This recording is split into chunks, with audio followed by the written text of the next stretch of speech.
Hasil investigasi AFC usai resmi panggil wasit kontroversial Ahmed Al-Kaf yang terang-terangan curangi timnas Indonesia lawan Bahrain. AFC putuskan wasit dilarang memimpin pertandingan selama 10 tahun dan didenda 200 miliar rupiah. Gol Bahrain dibatalkan. Timnas Indonesia dinyatakan menang 2-1. Ranking timnas Indonesia langsung naik ke peringkat 2. Jadi tuntutanku. Di sisi lain ini kronologi pemanggilan wasit konyol itu ke AFC. Apa yang sebenarnya terjadi? Simak penjelasannya berikut ini.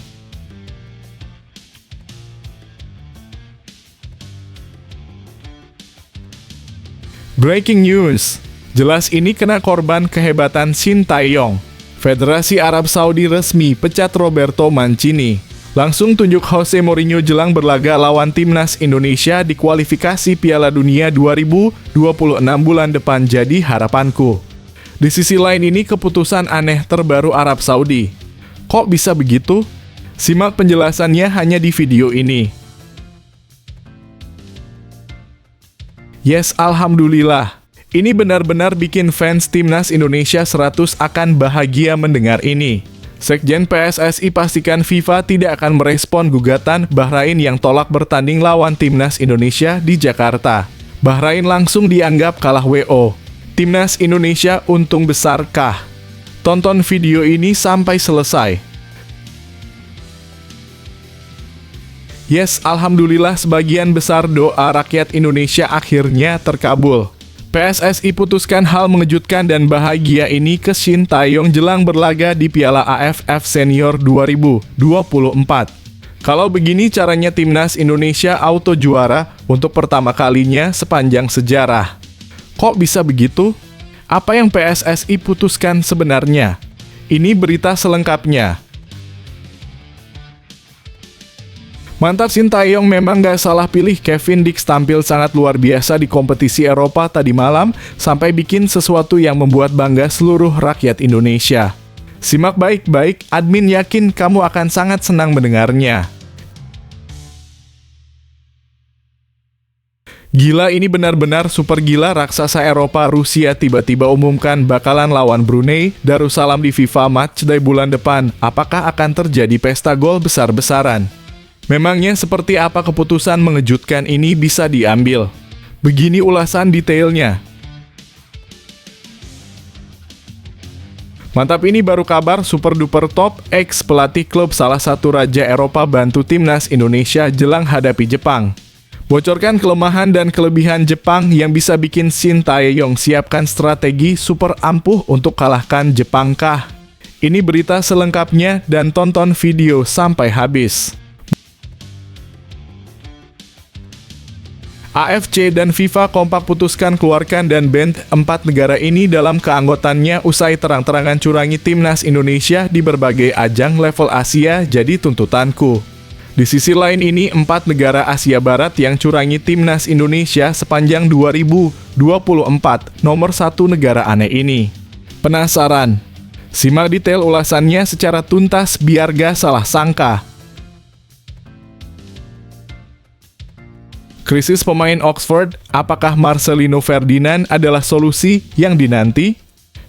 Dalam situasi sulit ini, bagaimana kiprah Marcelino dapat memberikan angin segar? Temukan alasan dibalik keputusan pelatih untuk mempertimbangkan debutnya. Siapa sangka pemain muda ini bisa mengubah nasib tim? Simak fakta bahagianya di sini. Dampak besar Ramadan Sananta Abroad, timnas Indonesia siap menyambut perubahan. Ketika seorang pemain muda berkarier di luar, apa yang akan berubah di timnas? Temukan 3 dampak positif yang mungkin terjadi. Kualitas, inspirasi, dan jaringan semua berkontribusi pada kesuksesan. Simak ulasan lengkapnya hanya di sini. Alhamdulillah Jumat super berkah meski FC Twente tumbang tadi malam lawan Lazio. Mas Hilgers malah dapatkan hal luar biasa ini. Fans timnas Indonesia yang awalnya sedih mendadak bahagia dan senang mendengarnya. Tonton video sampai habis, kamu bisa tidur nyenyak jika melihatnya secara seksama. Pelatih berhasil ungkap rahasia peluang timnas Indonesia lolos ke Piala Dunia 2026. Dalam wawancara eksklusif, pelatih ini membahas potensi dan tantangan yang dihadapi timnas. Apa yang harus diperbaiki agar Indonesia bisa bersaing di level dunia? Simak prediksinya. Sebelum video kita mulai, buat kamu yang mau beli jersey timnas Indonesia, caranya gampang banget. Kamu langsung hubungi nomor WhatsApp yang ada di gambar ini, atau bisa langsung klik link pembelian yang ada di deskripsi video ini ya. Mumpung lagi promo gratis ongkir ke seluruh Indonesia. Buruan sebelum kehabisan. Sebelum dimulai pembahasan, mohon bantuannya untuk subscribe channel ini, agar tidak ketinggalan info timnas Indonesia. Hasil investigasi AFC usai resmi panggil wasit kontroversial Ahmed Alkaf yang terang-terangan curangi timnas Indonesia lawan Bahrain. AFC putuskan wasit dilarang memimpin pertandingan selama 10 tahun dan didenda 200 miliar rupiah. Gol Bahrain dibatalkan. Timnas Indonesia dinyatakan menang 2-1. Ranking timnas Indonesia langsung naik ke peringkat 2. Jadi tuntutanku, di sisi lain ini kronologi pemanggilan wasit konyol itu ke AFC. Apa yang sebenarnya terjadi? Simak penjelasannya berikut ini. Indonesia kini menduduki posisi kedua klasemen grup C kualifikasi Piala Dunia 2026 zona Asia, dan ada kabar mengejutkan di balik pencapaian ini. Menurut laporan dari jurnalis Arab Nahar Quinas, keputusan ini berkaitan dengan pemanggilan wasit Ahmed Alkaf oleh AFC. Pemanggilan ini dilakukan setelah adanya kontroversi yang dianggap merugikan timnas Indonesia dalam pertandingan melawan Bahrain pada 10 Oktober 2024. AFC memanggil wasit Oman Ahmed Alkaf, Mohamed Nazmi, dan Abdullah Al-Jamali untuk diinvestigasi setelah melakukan kesalahan serius di laga Bahrain versus timnas Indonesia, Al-Ain versus Al-Hilal, dan memanipulasi protokol VAR. Tulis Nahar Quinas di akun X-nya. Nahar Kunais. Ia juga menambahkan bahwa ketiga wasit tersebut diperkirakan akan diskors hingga akhir musim ini. Kini pertanyaannya adalah, jika Ahmed Alkaf dinyatakan bersalah oleh AFC, apakah timnas Indonesia akan dinyatakan menang 2-1 dan skor 2-2 yang terjadi sebelumnya akan dianulir? Jika itu terjadi, timnas Indonesia secara otomatis akan naik ke peringkat 2 klasemen grup C dengan total 6 angka, melampaui tim besar seperti Australia dan Arab Saudi. Bagaimana pendapat kalian tentang situasi ini? Apakah kalian setuju jika hasil pertandingan dianulir? Silakan beri komentar di bawah. Breaking news. Jelas ini kena korban kehebatan Shin Tae-yong. Federasi Arab Saudi resmi pecat Roberto Mancini. Langsung tunjuk Jose Mourinho jelang berlaga lawan timnas Indonesia di kualifikasi Piala Dunia 2026 bulan depan jadi harapanku. Di sisi lain ini keputusan aneh terbaru Arab Saudi. Kok bisa begitu? Simak penjelasannya hanya di video ini. Federasi Sepak Bola Arab Saudi dalam kurung SAFF baru saja mengumumkan pemecatan Roberto Mancini dari kursi pelatih timnas Arab Saudi. Kabar ini disampaikan melalui akun X resmi timnas Arab Saudi @saudin. Dewan Direksi Federasi Sepak Bola Arab Saudi dan Roberto Mancini mencapai kesepakatan bersama hari ini, yang mana mencakupnya berakhirnya hubungan kerjasama, tulis akun tersebut. Keputusan ini tidak terlalu mengejutkan mengingat desas-desus mengenai pemecatan sudah beredar selama beberapa minggu terakhir akibat serangkaian hasil buruk yang dialami oleh Green Falcons julukan timnas Arab Saudi. Mancini yang mulai menjabat sebagai pelatih pada Agustus 2023 mencatatkan rekor 7 kemenangan, 5 imbang, dan 6 kekalahan dari 18 pertandingan. Pencapaian ini jelas tidak sebanding dengan gaji besarnya yang diperkirakan mencapai USD 27 juta atau sekitar 432 miliar rupiah per tahun. Sekarang pertanyaannya adalah, siapa yang akan menggantikan Mancini sebagai pelatih timnas Arab Saudi? Siapa yang menurut kalian cocok untuk mengambil alih kursi panas ini? Mari diskusikan di kolom komentar. Yes, alhamdulillah. Ini benar-benar bikin fans timnas Indonesia 100 akan bahagia mendengar ini. Sekjen PSSI pastikan FIFA tidak akan merespon gugatan Bahrain yang tolak bertanding lawan timnas Indonesia di Jakarta. Bahrain langsung dianggap kalah WO. Timnas Indonesia untung besar kah? Tonton video ini sampai selesai. Sekjen PSSI Yunus Nusi telah memberikan pernyataan tegas terkait surat dari Federasi Sepak Bola Bahrain. Ia meyakini bahwa FIFA tidak akan merespon surat tersebut, sebuah keyakinan yang membuat warganet semakin kesal dengan kepemimpinan wasit Ahmed Alkaf yang dianggap tidak adil dan lebih menguntungkan Bahrain. FIFA saya yakin tidak akan merespon surat dari Bahrain, ungkap Yunus Nusi. Sebab ketika ada respon FIFA, pasti mereka akan berbicara kepada kami untuk menanyakan kemampuan kami melaksanakan pertandingan itu. Yunus Nusi juga menekankan bahwa hubungan antara FIFA dan PSSI sangat baik, mengingat beberapa turnamen internasional di bawah naungan FIFA telah sukses digelar di Indonesia. Selama ini FIFA datang ke Indonesia untuk menanyakan kepada PSSI dan pemerintah sebelum pertandingan, jelasnya. Itu yang kami tahu. Jadi saya pikir FIFA tidak akan merespons keinginan Bahrain, tutupnya.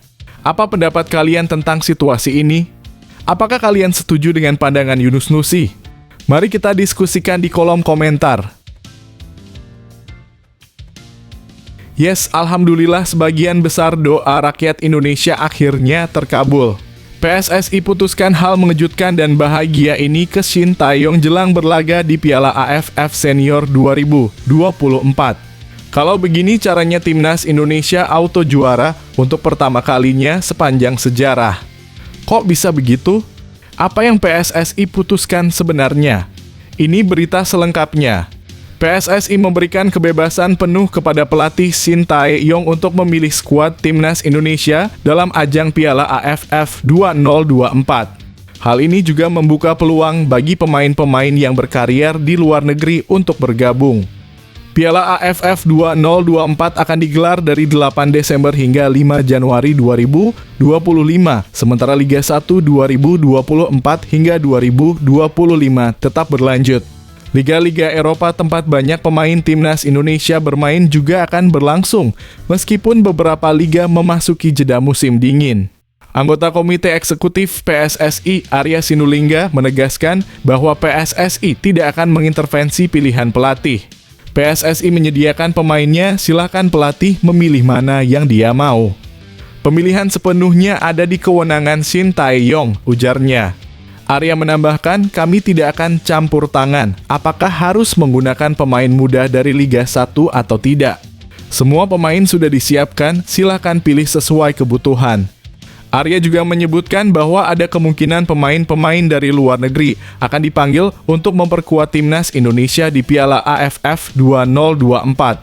Namun keputusan tersebut tergantung pada izin dari klub masing-masing pemain. Kalau klubnya memperbolehkan, kenapa tidak? Tapi apakah itu sesuai dengan kebutuhan Shin Tae-yong? Kami tidak tahu. Semua kembali kepada STY, jelasnya. Peluang untuk pemain abroad memang cukup terbuka, terutama bagi mereka yang berkompetisi di Asia seperti Asnawi Mangkualam, Jordi Amat, dan Pratama Arhan. Maarten Paes juga memiliki kemungkinan untuk bergabung mengingat kompetisi Major League Soccer sedang libur. Bagaimana menurut kalian? Siapa pemain yang paling layak dipanggil untuk memperkuat timnas Indonesia? Ayo berbagi pendapat di kolom komentar. Mantap, Shin Tae-yong memang gak salah pilih. Kevin Dix tampil sangat luar biasa di kompetisi Eropa tadi malam, sampai bikin sesuatu yang membuat bangga seluruh rakyat Indonesia. Simak baik-baik, admin yakin kamu akan sangat senang mendengarnya. Kevin Dix mencetak gol penting dalam laga antara Real Betis dan FC Copenhagen di UEFA Conference League 2024 hingga 2025. Sementara itu, Mas Hilgers dan timnya harus menerima kenyataan pahit setelah tumbang di tangan Lazio dalam lanjutan Liga Eropa 2024 hingga 2025. Pertandingan antara Real Betis dan FC Copenhagen berlangsung pada Jumat dalam kurung 25 Oktober 2024 dini hari waktu Indonesia Barat di Stadion Benito Villamarin, Sevilla, Spanyol. Tuan rumah Real Betis membuka keunggulan cepat melalui gol Abde Ezzalzouli di menit ke-8. Namun Copenhagen membutuhkan waktu cukup lama untuk menyamakan kedudukan. Mereka akhirnya mendapatkan hadiah penalti di menit ke-76 dan menariknya Dix yang maju sebagai eksekutor. Calon pemain timnas Indonesia ini dengan cemerlang menaklukkan kiper Adrian San Miguel, menyerangkan bola ke pojok kiri atas gawang, sementara kiper mantan Liverpool itu bergerak ke arah yang salah. Gol ini memastikan timnya meraih 1 poin berharga dalam pertandingan tersebut. Bagaimana menurut kalian tentang performa Kevin Dix? Apakah kalian yakin dia akan jadi andalan di timnas Indonesia? Berikan pendapat kalian di kolom komentar. Gila, ini benar-benar super gila. Raksasa Eropa Rusia tiba-tiba umumkan bakalan lawan Brunei Darussalam di FIFA Matchday bulan depan. Apakah akan terjadi pesta gol besar-besaran? Memangnya seperti apa keputusan mengejutkan ini bisa diambil? Begini ulasan detailnya.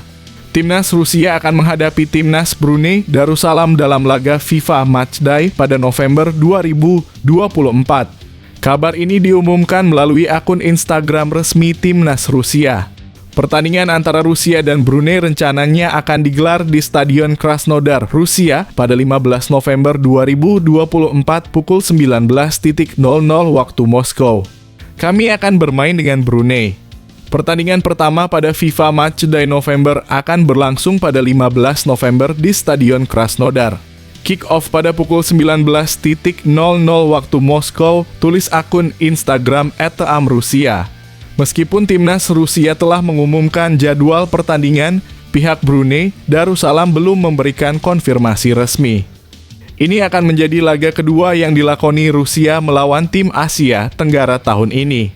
Setelah sebelumnya mereka bertemu timnas Vietnam pada FIFA Matchday September 2024. Di mana Rusia kalah 3-0. Sejak mendapatkan sanksi dari FIFA dan UEFA akibat konflik dengan Ukraina, timnas Rusia sering menjadikan tim-tim Asia sebagai lawan dalam laga uji coba. Kini menarik untuk melihat bagaimana performa timnas Brunei yang saat ini menempati posisi ke-183 di ranking dunia. Apa pendapat kalian tentang pertandingan ini? Apakah Brunei bisa memberikan kejutan? Mari diskusikan di kolom komentar. Mantap, ini baru kabar super duper top. Ex pelatih klub salah satu raja Eropa bantu timnas Indonesia jelang hadapi Jepang.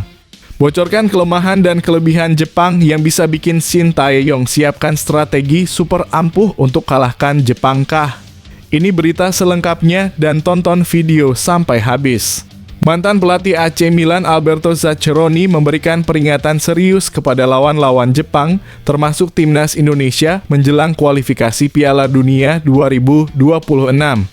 Zaccheroni yang pernah melatih Jepang dari 2010 hingga 2014 menekankan bahwa Jepang memiliki permainan dengan kualitas yang sangat tinggi. Saya ingin tegaskan kembali bahwa kualitas permainan Jepang sudah tinggi, ujar Zaccheroni seperti dilansir dari laman resmi Federasi Sepak Bola Jepang. Ia menyoroti dedikasi luar biasa para pemain Jepang di atas lapangan. Menjadi cepat dan tak terkalahkan adalah karakteristik atlet Jepang yang luar biasa, tambahnya.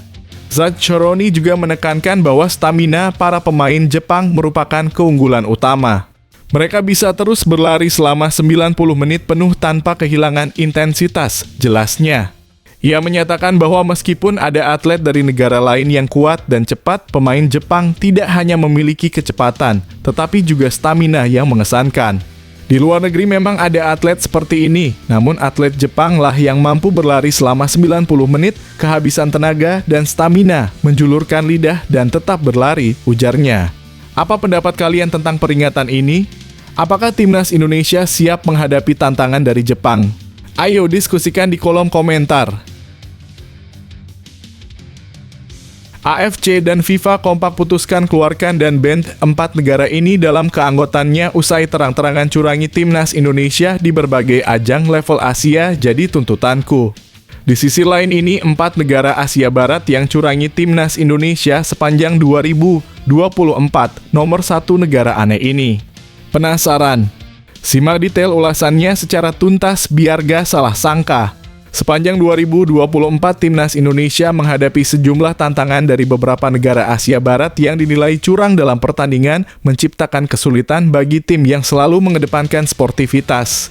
Salah satu contohnya adalah Qatar yang diduga mendapat bantuan dari wasit Nasrullah Kabirov dalam laga Timnas Indonesia U23 kontra Qatar U23 di Piala Asia U23 2024. Dalam pertandingan tersebut, keputusan kontroversial termasuk penalti untuk Qatar di menit akhir babak pertama dan kartu merah untuk Ivar Jenner, yang tampak tidak melakukan pelanggaran, berujung pada kekalahan Indonesia 0-2.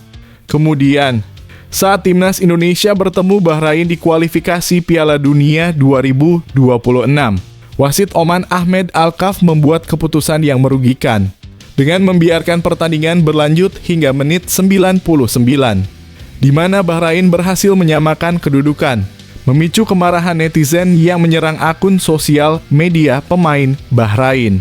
Setelah itu, Federasi Sepak Bola Bahrain meminta AFC agar pertandingan mendatang antara Timnas Indonesia dan Bahrain diadakan di tempat netral, meskipun Sekjen PSSI Yunus Nusi yakin FIFA tidak akan menyetujuinya.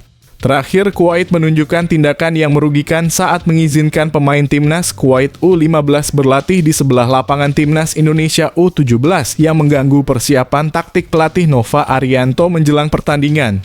Semua kejadian ini mencerminkan tantangan serius yang dihadapi Timnas Indonesia di pentas internasional, meninggalkan pertanyaan di benak banyak orang mengenai kemampuan mereka untuk mengatasi berbagai kendala ini. Apa pendapat kalian tentang situasi ini? Krisis pemain Oxford, apakah Marcelino Ferdinand adalah solusi yang dinanti? Dalam situasi sulit ini, bagaimana kiprah Marcelino dapat memberikan angin segar? Temukan alasan di balik keputusan pelatih untuk mempertimbangkan debutnya. Siapa sangka pemain muda ini bisa mengubah nasib tim? Simak fakta bahagianya di sini. Pemain Timnas Indonesia Marcelino Ferdinand kini memiliki kesempatan untuk melakukan debut bersama Oxford United yang sedang mengalami krisis di posisi winger. Sejak didatangkan, Marcelino belum pernah tampil di skuad utama, namun situasi saat ini membuka peluang baginya untuk tampil. Winger andalan klub, Siriki Dembele, mengalami cedera pergelangan kaki saat pertandingan melawan Derby County di pekan ke-11 Divisi Championship pada Rabu 23/10/2024, memaksanya untuk ditarik keluar pada awal babak kedua. Cedera ini menambah daftar panjang pemain sayap yang absen, termasuk Kyle Edward, Matt Phillips, dan Przemysław Placeta, menjadikan Marcelino pilihan yang semakin ideal untuk memperkuat lini serang klub yang dimiliki oleh orang Indonesia.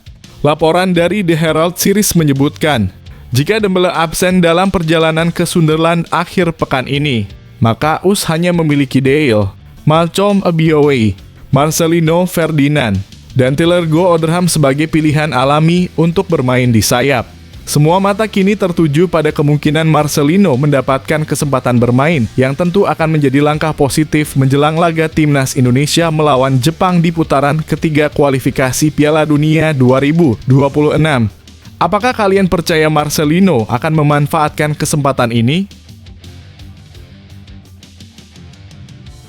Dampak besar Ramadan Sananta Abroad, Timnas Indonesia siap menyambut perubahan. Ketika seorang pemain muda berkarier di luar, apa yang akan berubah di Timnas? Temukan 3 dampak positif yang mungkin terjadi.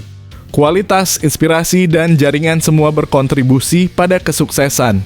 Simak ulasan lengkapnya hanya di sini. Ramadan Sananta berpotensi mendapatkan dampak positif jika memutuskan untuk berkarir di luar negeri. Striker Persis Solo ini mengaku sedang didekati oleh 2 klub Asia, kemungkinan dari negara yang akan dihadapi Timnas Indonesia, seperti Arab Saudi atau Jepang, yang merupakan pasar potensial mengingat beberapa klub Jepang sebelumnya pernah merekrut pemain Indonesia. Jika Sananta menerima tawaran tersebut, ada beberapa dampak positif yang bisa dia peroleh. Pertama, peningkatan kemampuan dan pengalaman. Dengan bermain di luar negeri, Sananta akan bersaing di level yang lebih tinggi, di mana kompetisi lebih ketat dan klub-klub lebih profesional. Ini tentu akan membantu meningkatkan kualitas permainannya dan memberikan pengalaman berharga untuk karirnya serta di Timnas Indonesia, terutama mengingat usianya yang masih 21 tahun. Kedua, perluasan koneksi. Berkarir di luar Indonesia akan membuka peluang bagi Sananta untuk menjalin hubungan dengan klub-klub Eropa lainnya. Jika dia berhasil menunjukkan kemampuan di Liga Jepang, bukan tidak mungkin tawaran dari klub Eropa lainnya akan mengikutinya, yang tentu akan menaikkan level permainannya. Ketiga, bermain di luar negeri bisa menjadi ajang pembuktian bagi Sananta. Dengan semakin banyaknya pemain keturunan di lini depan timnas Indonesia, namanya mulai tersisihkan dari pilihan Shin Tae-yong. Jika Sananta dapat bermain secara reguler di luar negeri dan membuktikan kemampuannya, ini bisa menjadi peluang untuk kembali ke skuad Garuda. Secara keseluruhan, langkah ini bisa membuka banyak pintu bagi Ramadhan Sananta baik di level klub maupun internasional. Apakah kalian setuju bahwa ini adalah langkah yang tepat untuknya? Alhamdulillah Jumat super berkah meski FC Twente tumbang tadi malam lawan Lazio, Mes Hilgers malah dapatkan hal luar biasa ini. Fans timnas Indonesia yang awalnya sedih mendadak bahagia dan senang mendengarnya. Tonton video sampai habis, kamu bisa tidur nyenyak jika melihatnya secara seksama. FC Twente harus menelan kekalahan 0-2 dari Lazio di De Grootschefeste pada matchday ketiga Europa League Jumat (25 Oktober 2024) dini hari waktu Indonesia Barat. 2 gol kemenangan Lazio dicetak oleh Pedro di menit ke-38 dan Gustav Isaksen di menit 87. Situasi semakin sulit bagi FC Twente setelah kiper Lars Unnerstal menerima kartu merah di menit ke-11, membuat tim harus bermain dengan 10 orang. Meskipun tim mengalami kekalahan, penampilan bek timnas Indonesia, Mes Hilgers, mendapat pujian. Ia dianggap tampil paling baik di antara 4 pemain belakang FC Twente lainnya dengan rating tertinggi dari media Belanda Voetbalpremor.nl yaitu 7. Nilai ini bahkan lebih tinggi dibandingkan kapten FC Twente Ricky van Wolfswinkel yang hanya mendapatkan rating 6,5. Media tersebut mencatat Mes Hilgers harus berjibaku setelah kartu merah Unnerstal dan benar-benar melakukannya dengan baik. Hilgers bekerja bagus selama 90 menit, banyak membantu serangan dan pertahanan. Dalam laga yang berlangsung sengit itu, Hilgers harus berjuang keras melawan serangan Lazio, sementara 2 rekan setimnya, Van Rooij dan Max Bruns, juga menerima kartu kuning. Penampilan solid Hilgers tentu menjadi sorotan positif di tengah kekalahan tim. Pelatih berhasil ungkap rahasia peluang timnas Indonesia lolos ke Piala Dunia 2026. Dalam wawancara eksklusif, pelatih ini membahas potensi dan tantangan yang dihadapi timnas. Apa yang harus diperbaiki agar Indonesia bisa bersaing di level dunia? Simak prediksinya. Prediksi mengenai peluang timnas Indonesia lolos ke Piala Dunia 2026 terus mengemuka, termasuk dari mantan pelatih Persipura Jayapura, Jadson Ferreira Thiago. Menurut Jadson, 1 tiket ke Piala Dunia sudah hampir pasti menjadi milik timnas Jepang. Namun, ia yakin timnas Indonesia masih memiliki kesempatan untuk bersaing memperebutkan tempat kedua atau berjuang di putaran keempat. 1 tempat saya rasa sudah jadi milik Jepang, di bawah itu ada Australia atau Arab Saudi. Menurut saya Indonesia sangat bisa bersaing. Tapi Indonesia harus melakukan semua hal dengan sempurna, ungkapnya dalam kanal YouTube Bola Bung Binder, Kamis (24 Oktober 2024). Jackson menekankan bahwa perjuangan timnas Indonesia tidak hanya soal mencetak gol, melainkan juga harus bermain solid dan meminimalisasi kesalahan kecil. Ia mengingatkan pengalaman saat melatih di Liga Champions Asia, di mana kesalahan sekecil apapun dapat berujung pada gol lawan. Contoh gol pertama Cina kemarin Indonesia kalah 1-2, sebuah kesalahan kecil menyebabkan gol. Jika Indonesia mau lolos, harus sempurna dari menit awal sampai akhir. Tidak boleh menyebabkan kesalahan sekecil apapun, tambahnya. Ia juga menyebutkan bahwa jika Indonesia dapat finish di posisi ketiga, itu akan menjadi sebuah mujizat, tinggal 1 langkah lagi dan percaya proses, tutup Jadson. Apa pendapat kalian tentang peluang timnas Indonesia di kualifikasi Piala Dunia 2026?